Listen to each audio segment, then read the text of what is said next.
Hello guys and welcome back to the Traitors, and today we are jumping into season 2 episode 7, and I have to say this series is really starting to get juicy. We're down to about 13 players, which is usually when it gets a little bit toxic, a little bit crazy, and this episode features an assault on a traitor in one of the most put together ways I've ever seen in my whole life. I've seen a lot of traitor takedowns, and this one could take the top 3 position for best traitor takedowns ever. But anyway, we're going to get into all of that in a second. If you guys are enjoying the series, make sure to like, comment and subscribe. We've got lots of Traitors content coming your way with the Traitors Island, which is hopefully going to be airing in the UK, as well as the Traitors Celebrity. And then starting in the new year, we've got US and UK Traitors to come and recap. So there was no murder last night, which means that everybody theoretically should be turning up to breakfast. And they do turn up to breakfast. I don't know why I made it sound like they weren't going to turn up. They do turn up,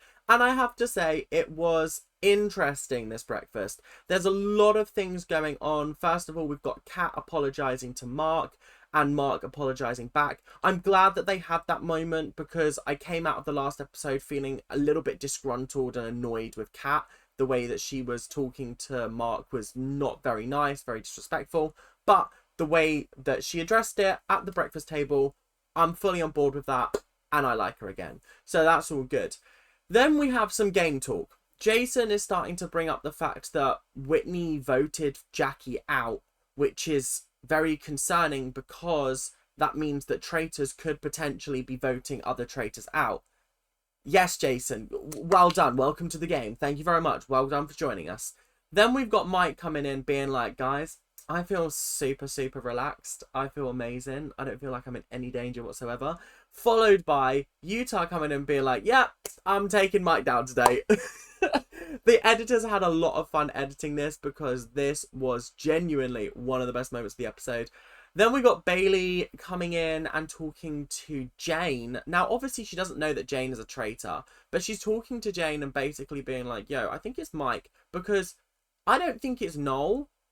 And if Noel was a traitor, then he wouldn't be sus on Mike, who I genuinely believe is a traitor.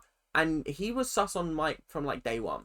So that's an odd time to go for a fellow traitor. So I feel like one of them has to be a traitor, but not both of them. And Jane's like, oh, yeah. And Jane's basically like, listen, if I have to cut Mike, I have to cut Mike. I want to work with him, but like, if I have to cut him, I have to cut him. It's not my issue. It's his business. He got himself into this muddle. He can get himself out. So after breakfast, a conversation took place between Utah and Mike. I think Utah's trying to bait him into giving him some kind of ammunition so that he can fire it right back at him. And Mike did just that. Mike actually floated a name to Utah in the name of Ben. And the reason why Mike is doing this is because he notices that Ben and Jane are quite close. And so if he can get Ben banished, then that means that Jane won't be able to bring him along to Final 3 and potentially persuade him to take Mike out. So this is all to further Mike's game. I have to say, things like that, smart gameplay. Getting Whitney out because she mislabeled a hoof lung, that is not good gameplay. Anyway, moving on. He then takes this, Utah takes this to, I think it was Jason and Ben, or it might have been Ciali and Ben, I can't remember exactly. And they basically had a conversation about Mike, and the nickname Dead Eyes Mike came up. How he just sits at the round table and stares deadly at those silver bars in the middle. I found that fascinating. I haven't necessarily noticed that before, but I did notice it a lot more when they started editing it in, so that was very entertaining to me. So yeah, on the whole, interesting suspicions, but let's get into the mission. So the mission is something that we've seen on Australia season 2, and I distinctly remember it because Sam was just fucking about and finding out with all of the like prizes and things like that, which was like, admittedly, it was quite funny. However, I was still just super pissed off at him anyway. So they had to go to the bottom of this massive like hill, grab a backpack, grab a gold bar, carry it all the way up. Halfway up, there's a tuck shop, and Paul's basically there trying to lure them in, being like, you can have a beer, you can have you can have some baby back ribs. I was like, what? You can have some donkeys to help carry like the things up the hill. And I'm sitting there going, the fuck? These are the most random things in the world. And then he goes, or a shield. And I'm like, okay, there we go. That's something worth spending the money on. Thank you very much. I'm glad that you've given us something worthwhile. Now, Ben was the first person to make it there. And he picked the shield up, then put it back. And then circled back after he'd done a couple more trips, and with his last silver bar, he actually got the shield. Utah also got a shield, and so did Kat. So that's 3 people that have a shield currently, which obviously I find quite interesting. Then we obviously get to the point where we finish the challenge. I think they made like 3.5 grand, which is mentally low. I'm sorry, but the prize on this show, it's ridiculous. I'm sorry. You need to up your standards, New Zealand. Sort yourselves out. And I have to say, everything was looking fine until Mike was like, well, I definitely didn't take a shield. And everyone's like, why would you say that? Why would you feel the need to open up and say that? Isn't that just making you a target for murder? Because you definitely don't have a shield. At this point, anybody could have a shield. So it's going to make it harder for the traitors to choose somebody, but you've just given them that exact opportunity. That was so stupid. What are you doing here, Mike? So this is where things started to take a little bit of a cheeky, naughty, juicy turn, because Utah is activating his alliance. He's activating it. I didn't realize that this was happening. This was a thing. This was in the house, but apparently Jason and Ciale are his like main little alliance. Then he brought in Ben and Bailey because obviously they also agree with him about Mike. Then Kat gets dragged in because of some reason. Joe also got dragged in, and so did Jane. So I'm sitting here thinking, this is pretty much half of the cast. No, more than that. There's only 13 people left and there's 8 people in this room. It's more than half. So that means that if everybody here votes Mike, he's gone. He's out of the round table, which is mental. At the end of the day, this is a numbers game. And this is the part of the game where you have to start making these kind of alliances. Who do you trust? Who can you work with to get the people out that you genuinely think it is? It's something that we saw in US 3 with Boston Rob when he tried to get alliances started, and it didn't quite work because he was very heavy-handed with it. Whereas this felt natural. This felt like it was just people who are like-minded coming together and going after the same cause.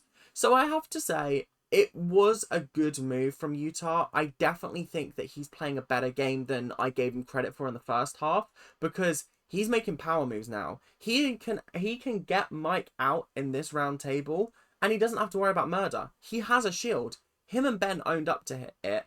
Kat didn't. So there is one shield that is unknown currently, and I think Utah's doing a fantastic job. I have to give him props where props are due, because he's doing absolutely stupendously. So the round table was definitely a swing and a hit, in my opinion. Oh my goodness. I've not seen this kind of comprehensive takedown of a traitor in a long time. It's been a hot minute since the entire thing has been based on, this is the evidence we have, this is what we're going for. It was actually incredible. In fact, I think the last time I saw this was probably when Derek and Wes went after Boston Rob. But obviously that wasn't a successful attempt. They didn't manage to banish him at that round table. So anyway, Utah starts by questioning Mike. And he basically goes, yo, you have had a huge demeanor change from the first time we met you to the first couple of days to when you got rid of Whitney. And then somehow you've shifted back. So what's going on with that? You were all confident, you were all guns a-blazing to get Whitney out, but every other time you are very quiet, very reserved, and you don't really have much to say. You don't go out of your way to make conversation with people. Like, what's going on here?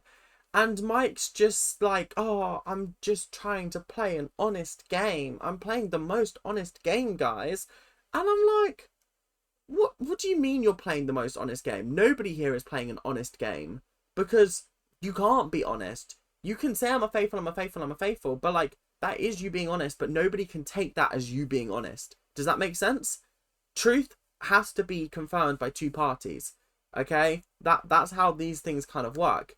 So then obviously he's asked, why did you decide to say I don't have a shield?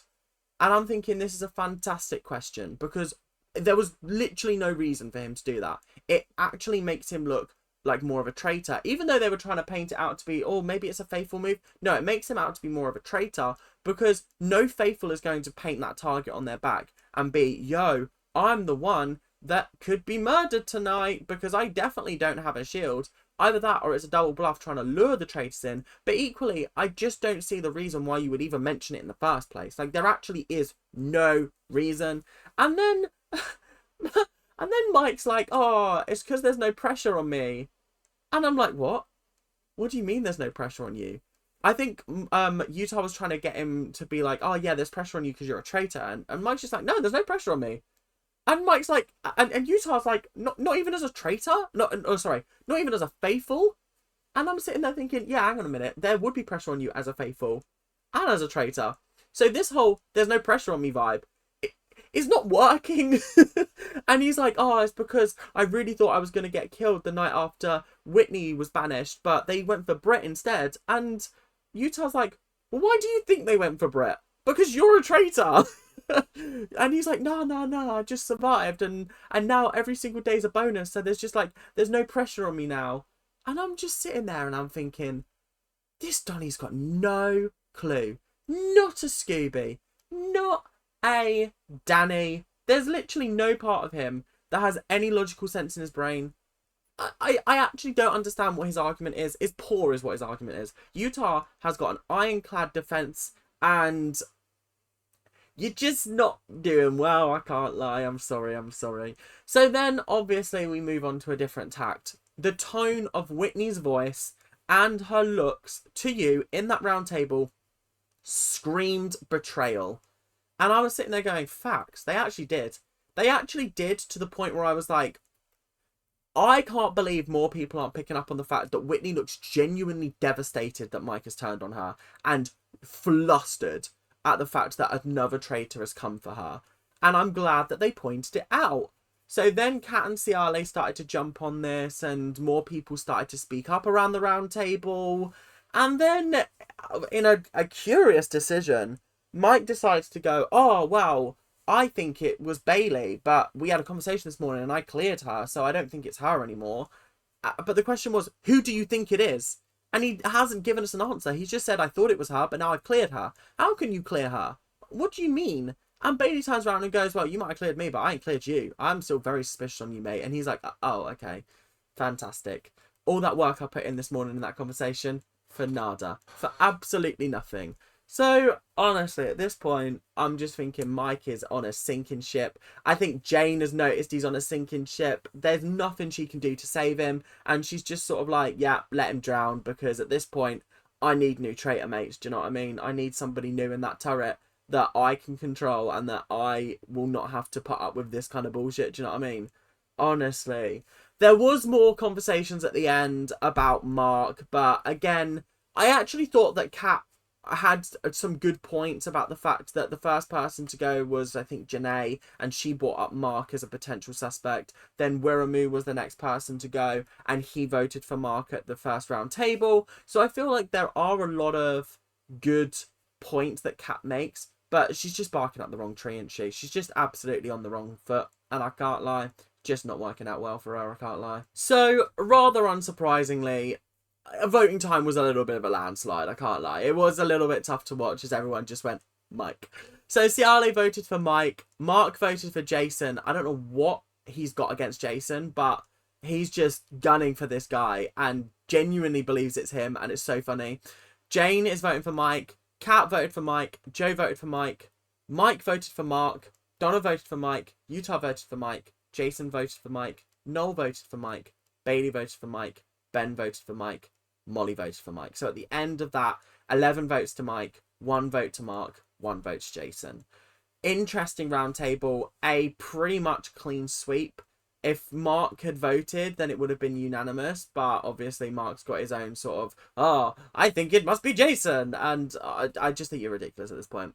So that was the round table done. Am I sad that Mike has gone? Not particularly. I think he actually played an incredibly poor game. There were glimmers of a good game in there, But I think when you're taking out another traitor, you really have to make sure you do it at the right time. Too early and it looks suspicious. Too late, it could look suspicious. Right time is the perfect time to do it. But when is that perfect time? Who knows? Depends on the game that you're playing. We're nowhere near done because we've got a lot to talk about. Let's talk about Mark and the note. Mark, after this round table, was kind of mind blown, and this kind of helped him to piece a couple of things together. Now, I'm not sure what he's pieced together. I'm not sure what's on the note. All I know is that Mark has handed a note off to Utah, basically being like, yo, I'm probably getting recruited or murdered tonight. Here are my thoughts and feelings. I think she's the traitor. And I'm like, I don't like the fact that you said she. That's concerning me. That's very, very concerning for me. We'll see how that goes. And I have to say, I am interested to see how this plays a role. We've only ever seen one other instance, as far as I can remember, of a note coming into play in some way, shape or form. And that was in US Season 1 when Kate and Real Housewives lady, whose name I do not remember, basically came up with a list of people that they thought were the traitors, but then it got manipulated into this is a list of suspects. So honestly, I am very excited to see how this goes. Utah is playing a fantastic game, but I think he'll get murdered before he gets to the end. Other than that, I'm very excited. I hope you guys are enjoying this. And oh wait, we've still got one more thing to talk about. Jane has to recruit and murder somebody. Now, Jane had a moment that frustrated me, to say the least, and I'm surprised that Ben didn't pick her up on it, because they're talking about how we've just banished a traitor, and then Jane goes, still one left though, and Ben goes, yeah, and I'm sitting there going, how do you know that there's one left, Jane? How do you know if you're not the only traitor left? How do you know? We've already banished 3. How do we know that there's only one left? They could have recruited at some point. We don't know. Okay? What is going on here? Genuinely? I don't know. I feel like it was a little bit of an interesting faux pas, but it wasn't picked up on. So, therefore, not horrendous for her. However, she did have to pick one person to murder, one person to recruit, but basically they would have to plead their case before she made the decision. She chose Mark and Bailey. Personally, I would have chosen anybody but Mark. Leaving Mark alive and not a traitor would have weakened his note, because his note is predicated on the fact that he's either getting recruited or he's either getting murdered. So, I don't know, a little bit sus. So, I wouldn't have picked him personally, but equally, I am omniscient, so therefore, I'm not the best person to be making these decisions. I thought that Bailey gave the best defense, but Mark gave a very compelling case. Bailey was basically like, there's no suspicion of me, I've proved myself as a faithful, so I'll be able to work as a traitor quite well. And I was like, yeah, good point, Bailey. And then Mark was like, I handed a note off to Utah that laid all the blame at your door and said if I am murdered, to go after you. Will you get rid of me or will you take me on as a traitor? Either way, you're done for. And I was like, this motherfucker. This motherfucker. How could you do that to my girl Jane? How? What are we doing here? The chair's creaking because it's upset. That's how annoyed it is. Oh, God. Honestly. So she obviously goes for Mark and's like, yeah, I want you to be a traitor. And Paul's like, do you accept? And I was like, isn't this a blackmail thing where you have to join? Is that not what this is? No, apparently not. Also, she's doing this all face to face, by the way, which was really fun. No. He turns around and goes, what if I say no? And that's where the episode ended. And I was like, this mofo is sitting there basically being like, I will happily sacrifice myself to take this bitch down. That's crazy to me. That's absolutely crazy. But that is all we got time for today. I hope you guys have enjoyed. Make sure to like, comment, and subscribe. Do all that YouTube stuff that you guys do so well. And I will see you in the next episode, whenever that may be. But until then, make sure to keep on ranting. And I'll see you guys later. Bye now. See ya.